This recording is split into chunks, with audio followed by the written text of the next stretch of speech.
आज के इस वीडियो में हम जीके के बहुत इंपॉर्टेंट क्वेश्चन को करने वाले हैं। तो चलिए वीडियो को शुरू करते हैं। पहला क्वेश्चन है कि कथकली नृत्य के कलाकारों के लिए कितने प्रकार के श्रृंगार वेशम का उपयोग किया जाता है। तो अब 5 प्रकार के किया जाता है, इसलिए इसका विकल्प नंबर सी जो है राइट आंसर हो जाएगा। और इसका जो इम्पोर्टेंट पॉइंट दिया हुआ है कि ये जो है यह केरल का एक शास्त्रीय नृत्य है कथकली, और यह मुख्यतः श्रृंगार इसमें 5 होते हैं: पच्चा, कारी, मिनक्कू, थड़ी। और यह पुरुषों द्वारा किया जाता है, कथकली जो है पुरुषों द्वारा किया जाता है और रामायण व महाभारत पर आधारित है। इसके अलावा इसमें 24 मुख्य मुद्राएं हैं। कितने मुद्राएं हैं? 24 मुख्य मुद्राएं हैं। और प्रदर्शन स्थल को कुटबलम कहा जाता है। क्या कहा जाता है? कुटबलम कहा जाता है। और अगला क्वेश्चन दिया हुआ है कि गुजरात में मकर संक्रांति का त्यौहार किस नाम से मनाया जाता है। तो गुजरात में मकर संक्रांति का त्यौहार जो है उत्तरायण के नाम से जाना जाता है, इसलिए इसका विकल्प नंबर बी जो है राइट आंसर हो जाएगा। और इसके जो इम्पोर्टेंट पॉइंट दिए हुए हैं कि यह 14 जनवरी को मनाया जाता है और इसे अंतर्राष्ट्रीय पतंग उत्सव भी कहा जाता है मकर संक्रांति को। और गुजरात के अन्य प्रमुख त्यौहार व मेले कौन कौन से हैं? माधोपुर मेला कृष्ण प्लस रुक्मणी से संबंधित है, रण उत्सव, तरणेतर मेला, शामलाजी उत्सव जो है कहाँ का है? ये गुजरात का है। और अगर अगला क्वेश्चन दिया हुआ है कि निम्नलिखित में से कौन पटियाला घराने से संबंधित है। तो पटियाला घराने से जो है अली बख्श खान संबंधित है, इसका विकल्प नंबर 1 जो है राइट आंसर हो जाएगा। और इसके अन्य दिए हुए हैं पॉइंट कि पटियाला घराना के अली बख्श खान और फतेह अली खान जो है पटियाला घराने से संबंधित हैं। अब्दुल करीम खान जो है किराना घराने से संबंधित हैं। और उस्ताद अल्लादिया खान जो है जयपुर और अतरौली घराना से संबंधित हैं। और हाजी सुजान खान जो है आगरा घराने से संबंधित हैं। इनायत खान जो है रामपुर घराने से संबंधित हैं। और अगला क्वेश्चन दिया हुआ है 4 नंबर की 2004 में कबड्डी का पहला विश्व कप कहाँ आयोजित किया गया था। तो 2004 में कबड्डी का पहला विश्व कप जो है मुंबई में आयोजित किया गया था, इसलिए इसका विकल्प नंबर 1 जो है राइट आंसर हो जाएगा। और इसका जो इम्पोर्टेंट पॉइंट दिया हुआ है कि इंटरनेशनल कबड्डी का हेडक्वार्टर जो है जयपुर में है, इसकी स्थापना 2004 में हुई थी। और पहली एशियन कबड्डी चैंपियन जो है 1980 में हुआ था। PKL प्रो कबड्डी लीग की शुरुआत जो है 2014 में हुई थी। इसके अलावा इसमें खिलाड़ी जो होते हैं 7+5 सब्सटीट्यूट्स होते हैं। और मैच की अवधि जो होती है पुरुष 40 मिनट के लिए होती है और महिला का 30 मिनट के लिए होती है। दोस्तों, अगर वीडियो अच्छा लग रहा है तो आप लोग वीडियो को लाइक करें और चैनल पर पहली बार आए हैं तो चैनल को सब्सक्राइब करें। अगला है कि हॉकी मैदान की मानक चौड़ाई कितनी है। तो हॉकी मैदान की मानक चौड़ाई जो है 55 मीटर है, इसलिए इसका विकल्प नंबर सी जो है राइट आंसर हो जाएगा। और इसके जो इम्पोर्टेंट पॉइंट दिए हुए हैं कि इसकी लंबाई जो है लगभग 91 मीटर होती है और चौड़ाई जो होती है 55 मीटर होती है। और मैच की अवधि जो होती है 60 मिनट होती है, 15 मिनट के 4 क्वार्टर होते हैं। और भारत ने 1975 में पाकिस्तान को हराकर हॉकी विश्व कप जीता था। और उस समय कप्तान जो थे कौन? अजीत पाल सिंह उस समय के कप्तान थे। और इंडियन हॉकी संघ की स्थापना जो है 1985 में हुई थी। और पहला हॉकी क्लब जो है कलकत्ता में 1985 में हुआ था। और अगला क्वेश्चन दिया हुआ है कि बर्डी ईगल और अल्बाट्रोस में प्रयुक्त सभी शब्द हैं, तो उसमें गोल्फ है। कौन सा है? गोल्फ है, इसलिए इसका विकल्प नंबर 1 जो है राइट आंसर हो जाएगा। इसके जो इम्पोर्टेंट पॉइंट दिए हुए हैं कि गोल्फ के अन्य शब्द टी, कैडी, चिप और एस हैं। और चेस शतरंज के चेकमेट और गैम्बिट है। हॉकी के अन्य नाम बुली, पुशिन, एस्ट्रोटर्फ है। और बैडमिंटन के अन्य नाम जो है शटलकॉक, लव, नेट, स्मैश है। पोलो को मैलेट और डिस्ट्यूटर है। और अगला क्वेश्चन दिया हुआ है कि एक फ्लाइट ऑफ पिजन्स द्वारा लिखित एक प्रसिद्ध पुस्तक है। ये फ्लाइट ऑफ पिजन्स किसके द्वारा लिखी गई है? तो यह जो है रस्किन बॉन्ड के द्वारा लिखा गई है, इसका विकल्प नंबर डी जो है राइट आंसर हो जाएगा। और रस्किन बॉन्ड की अन्य पुस्तकें कौन कौन सी हैं? The room on the roof, the blue umbrella, loan for dancing. और RK नारायण की पुस्तकें जो हैं मंगलू डेज है, द गाइड है, स्वामी एंड फ्रेंड्स है। ये किसका है? आर के नारायण की पुस्तकें हैं। और अगला क्वेश्चन दिया हुआ है कि दिए गए कथनों को पढ़िए और सही विकल्प का चयन कीजिए। पहला कथन है कि राज्य के नीति निर्देशक सिद्धांतों में वे सभी आदर्श शामिल हैं। और दूसरा कथन है कि इसे न्यायपालिका द्वारा लागू किया जा सकता है। तीसरा कथन है उन्हें राष्ट्रीय आपातकाल के दौरान निलंबित किया जा सकता है। तो इसका केवल कथन एक सही है, इसलिए इसका विकल्प नंबर ए जो है राइट आंसर हो जाएगा। और इसका जो इम्पोर्टेंट पॉइंट दिया हुआ है कि डीपीएसपी संविधान के भाग 4 में अनुच्छेद 36 से 51 तक है और यह आयरलैंड के संविधान से लिया गया है डीपीएसपी। और यह गैर न्यायिक है, मतलब इन्हें कोर्ट द्वारा लागू नहीं किया जा सकता है और आपातकाल के दौरान भी इन्हें निलंबित नहीं किया जा सकता है। और अगला क्वेश्चन दिया हुआ है कि ऐसी स्थिति में जहां ए महिला और बी पुरुष समान प्रकृति का कार्य कर रहे हों पर असमान भुगतान प्राप्त कर रहे हों तो संविधान का कौन सा अनुच्छेद लागू होगा? तो संविधान का अनुच्छेद 39 डी लागू होगा, इसलिए इसका विकल्प नंबर सी जो है राइट आंसर हो जाएगा। इसके अन्य इम्पोर्टेंट पॉइंट दिए हुए हैं कि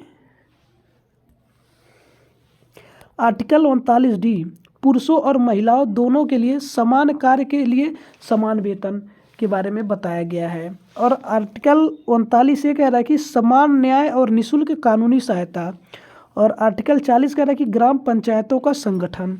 और आर्टिकल 39A, 43A, 48A को 42वें संविधान संशोधन 1976 के द्वारा जोड़ा गया था। आर्टिकल 39A, 43A और 48A को। और अगला क्वेश्चन दिया हुआ है कि निम्नलिखित में से कौन सा निर्देशक सिद्धांत गांधीवादी विचारधारा को दर्शाता है? तो यह ग्राम पंचायतों का संगठन जो है गांधीवादी विचारधारा को दर्शाता है, इसलिए इसका विकल्प नंबर डी जो है राइट आंसर हो जाएगा। और इसके और इम्पोर्टेंट पॉइंट दिए हुए हैं कि ग्राम पंचायतों का संगठन आर्टिकल 40 में है, गांधीवाद सिद्धांत है। और अन्य गांधीवाद सिद्धांत कौन कौन से हैं? आर्टिकल 40 है, आर्टिकल 43 है, आर्टिकल 43B है, आर्टिकल 46 है, आर्टिकल 47 है और आर्टिकल 48 है। इसके अलावा समाजवादी सिद्धांत कौन कौन से हैं? आर्टिकल 38 है, आर्टिकल 39 है, आर्टिकल 41 और आर्टिकल 42 जो है समाजवादी सिद्धांत है। इसके अलावा उदारवादी सिद्धांत कौन कौन से हैं? तो उदारवादी सिद्धांत जो है आर्टिकल 44 है, यूनिफॉर्म सिविल कोड, और आर्टिकल 45 है, आर्टिकल 48, आर्टिकल 50 और आर्टिकल 51 जो है उदारवादी सिद्धांत हैं। इसके अलावा अगला क्वेश्चन दिया हुआ है कि भारतीय संविधान का कौन सा अनुच्छेद अंतर्राष्ट्रीय शांति और सुरक्षा को बढ़ावा देने का प्रावधान करता है? तो वह आर्टिकल 51 है, यानी कि अनुच्छेद 51, इसलिए इसका विकल्प नंबर डी जो है राइट आंसर हो जाएगा। और अगला पॉइंट, इसका इम्पोर्टेंट पॉइंट दिया हुआ है कि अनुच्छेद 51 जो है अंतर्राष्ट्रीय शांति और सुरक्षा से संबंधित है और अनुच्छेद 50 जो है न्यायपालिका का कार्यपालिका से पृथककरण से संबंधित है और अनुच्छेद 50 जो है राष्ट्रीय महत्व के स्मारकों का संरक्षण से संबंधित है और अनुच्छेद 48 जो है कृषि और पशुपालन का संगठन से संबंधित है। इसके अलावा अगला क्वेश्चन दिया हुआ है कि हिंसा का परित्याग करने का मौलिक कर्तव्य प्रारंभ में किस समिति या आयोग द्वारा सुझाया गया था?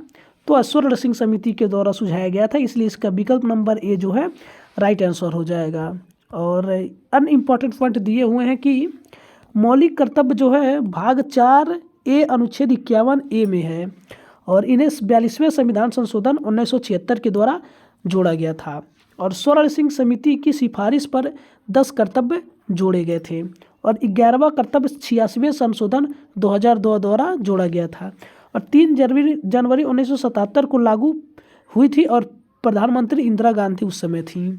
इसके अलावा अगला क्वेश्चन दिया हुआ है कि सूची ए तथा सूची 2 को सुमेलित कीजिए तथा नीचे दिए गए कूट से सही उत्तर चुनिए। पहला है लेखक सिराजुद्दीन बर्नी। सिराजुद्दीन बर्नी जो है तारीख फिरोज शाही से मिलेंगे और हसन निजामी जो है ये ताजुल मासिर से जुड़ेंगे और मिनहाज उस सिराद जो है ये तबकाते नासरी से संबंधित है और याहिया बिन अहमद जो है तारीख मुबारक शाही से मिलेंगे। इसलिए इसका विकल्प नंबर डी जो है राइट आंसर हो जाएगा। यानी ए वाला जाएगा 3 से और बी वाला जाएगा 4 से, सी वाला जाएगा 2 से और डी वाला जाएगा 1 से। और इसके अनइम्पॉर्टेंट पॉइंट दिए हुए हैं कि वही लिखा हुआ है। इसके अलावा अगला क्वेश्चन दिया हुआ है कि विजयनगर साम्राज्य के शासक कृष्णदेव राय का संबंध किस वंश से था। तो कृष्णदेव राय का संबंध जो है तुलु वंश से था, इसलिए इसका विकल्प नंबर बी जो है राइट आंसर हो जाएगा। और इसके अन्य इम्पॉर्टेंट पॉइंट दिए हुए हैं कि विजयनगर वंश का क्रम संगम वंश, सालू वंश, तुलु वंश, अरविंद वंश। ट्रिक जो है यस टी ए है। इसके अलावा कृष्णदेव राय का शासन जो है तेलुगु साहित्य का स्वर्ण काल था। इसके अलावा उनकी पुस्तक जो है अमुक्तमाल्यद है। इसके अलावा उन्होंने नागलपुर शहर बसाया था और उनके दरबार में अष्टदिग्गज थे, 8 कवि थे, जिनमें तेनालीराम भी शामिल थे। इसके अलावा अगला क्वेश्चन दिया हुआ है कि इनमें से किसने बाबर को सर-ए-पुल के युद्ध में पराजित किया था। तो सैवानी खान ने पराजित किया था, इसलिए इसका विकल्प नंबर बी जो है राइट आंसर हो जाएगा। और यह युद्ध 1501 में हुआ था। और बाबर के भारत में प्रमुख युद्ध कौन कौन से हैं। तो 1526 में पानीपत का प्रथम युद्ध है, बाबर और इब्राहिम लोदी के बीच में हुआ था। और 1527 का खानवा का युद्ध है, जो बाबर और राणा सांगा के बीच हुआ था। और तीसरा 1528 में चंदेरी का युद्ध हुआ था, बाबर और मेदिनी राय के बीच हुआ था। और चौथा 1529 में जो है घाघरा का युद्ध जो है बाबर और अफगान के बीच में हुआ था। इसके अलावा उनकी आत्मकथा जो है बाबरनामा है, इसे तुजू के बाबरी भी कहा जाता है। इसके अलावा अगला क्वेश्चन दिया हुआ है कि निम्नलिखित में से किस मुगल शासक ने सर्वप्रथम तुलादान प्रथा को अपनाया था। तो हुमायूं ने सबसे पहले तुलादान प्रथा को अपनाया था, इसलिए इसका विकल्प नंबर 1 जो है राइट आंसर हो जाएगा। इसके अनइम्पॉर्टेंट पॉइंट दिए हुए हैं कि हुमायूं का शासन जो है 1530 से 1540 तक पहली बार चला और दूसरी बार 1555 से 1556 तक चला था। इसके अलावा उन्होंने 1533 में दीनपाना शहर की स्थापना की और 1539 में चौसा का युद्ध शेरशाह सूरी से हुआ और उसमें शेरशाह सूरी से हार गए हुमायूं। इसके अलावा 1540 में कन्नौज और बिलग्राम का युद्ध हुआ और वहाँ पर भी शेरशाह सूरी से हारा। इसके अलावा बंगाल विभाजन के बाद उसका नाम जन्नताबाद रखा गया। और अगला क्वेश्चन दिया हुआ है कि किस मध्यकालीन भारतीय शासक ने पट्टा एवं कबूलियत की व्यवस्था प्रारंभ की थी। तो वह शेरशाह सूरी ने पट्टा एवं कबूलियत की व्यवस्था शुरू की थी, इसलिए इसका विकल्प नंबर सी जो है राइट आंसर हो गया। और इसका जो इम्पोर्टेंट पॉइंट है कि शेरशाह का शासनकाल जो है 1540 से 1545 तक चला था और शेरशाह सूरी के बचपन का नाम जो है फरीद खान था। और आधुनिक रुपया चांदी का सिक्का जो है शेरशाह सूरी ने चलाया था और उनकी मकबरा जो है सासाराम बिहार में है। और उनकी मृत्यु जो है कालिंजर किले के घेराव के दौरान हुई थी, शेरशाह सूरी की मृत्यु। इसके अलावा अगला क्वेश्चन दिया हुआ है कि भारत की सीमा पर स्थित निम्नलिखित दर्रों का पूर्व से पश्चिम की ओर सही क्रम पहचानिए। तो पहले बोडमिला दर्रा, फिर नाथुला दर्रा, लीपुलेक दर्रा, सिपकिला दर्रा, इसलिए इसका विकल्प नंबर ए जो है राइट आंसर हो जाएगा।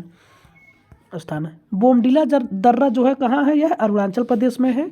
और नाथुला दर्रा जो है सिक्किम में है।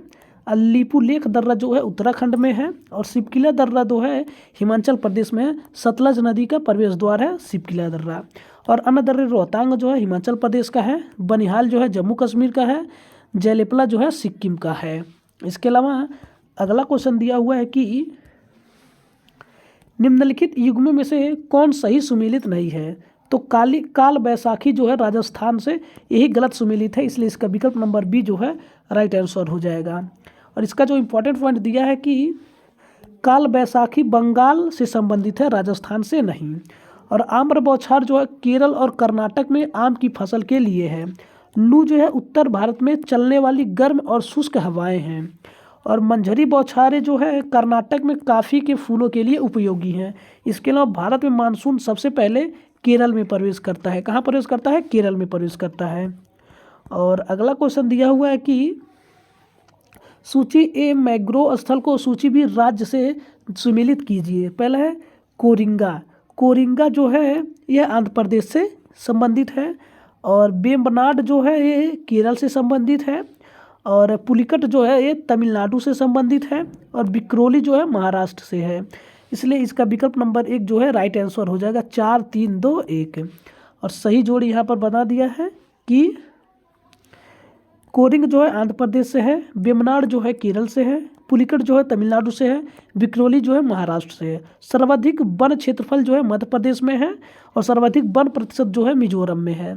तो दोस्तों ये था जीके के बहुत ही इंपॉर्टेंट सेशन। तो दोस्तों अगर आपको वीडियो अच्छा लग रहा है तो आप लोग वीडियो को लाइक करें और चैनल को सब्सक्राइब करें और अपने दोस्तों के पास शेयर जरूर करें। तो दोस्तों मिलते हैं अगले वीडियो में। धन्यवाद। जय हिंद।